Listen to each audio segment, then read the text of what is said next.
Under the pulsating neon haze of the club, Bodacious slipped through the crowd with the confident allure of a seasoned enchantress.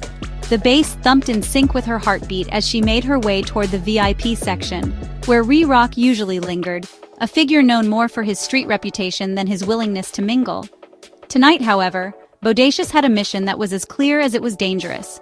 Re Rock was perched at the end of a long, shadowed table, his gaze scanning the room with a wary intensity.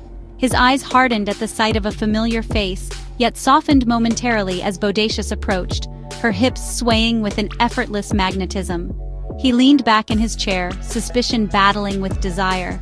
His reputation was built on caution, yet something about her, that teasing smile and the glint of mischief in her eyes, made him want to lower his guard. "Hey there, Re Rock," Bodacious purred, her voice a low, inviting melody that seemed to wrap around him like silk. "Mind if I join you?" Re Rock's eyes flickered with guarded interest. "Depends on what you're looking for, gorgeous," he replied, his tone rough-edged but laced with an unmistakable intrigue. The air between them was thick with unspoken promises and the dangerous thrill of a game where both were aware of the risks. Sitting down gracefully opposite him, Bodacious let her eyes roam over his features before leaning in ever so slightly. "I'm just looking for some company," she said softly, a smile curving on her lips that hinted at secrets and seduction. "I've noticed you've been watching me all night. What's on your mind?"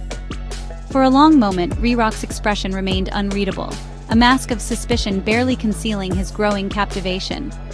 "I've seen a lot in this club, but you're different," he admitted, his voice dropping as he studied her. "There's something in your eyes that says you know what you're doing, but trust isn't something I give away easily." Bodacious laughed, a low musical sound that vibrated with both confidence and invitation. "Trust is earned, isn't it?" she replied, her tone teasing yet sincere. "Maybe tonight you can show me a bit of that trust. Take me somewhere more private, somewhere we can really talk." Her eyes locked with his, challenging him to defy his reservations. Re Rock hesitated, the tension palpable as he weighed the risk against the undeniable pull he felt. The scars of past betrayals and the burden of his cautious nature warred within him. Yet, despite every instinct screaming caution, he found himself unable to resist her allure. "Maybe," he murmured slowly, "if you're willing to let your guard down a bit, I might just show you a place." With a subtle nod and a knowing smile, Bodacious leaned in even closer, her fingers brushing lightly against his forearm in a silent promise of complicity. "I'm all yours, Re Rock," she whispered, her voice soft enough to stir the embers of desire, yet firm enough to suggest she was no fragile pawn. "Let's get out of this chaos." Within minutes, the two slipped away from the glare of the club's neon lights. The ride was a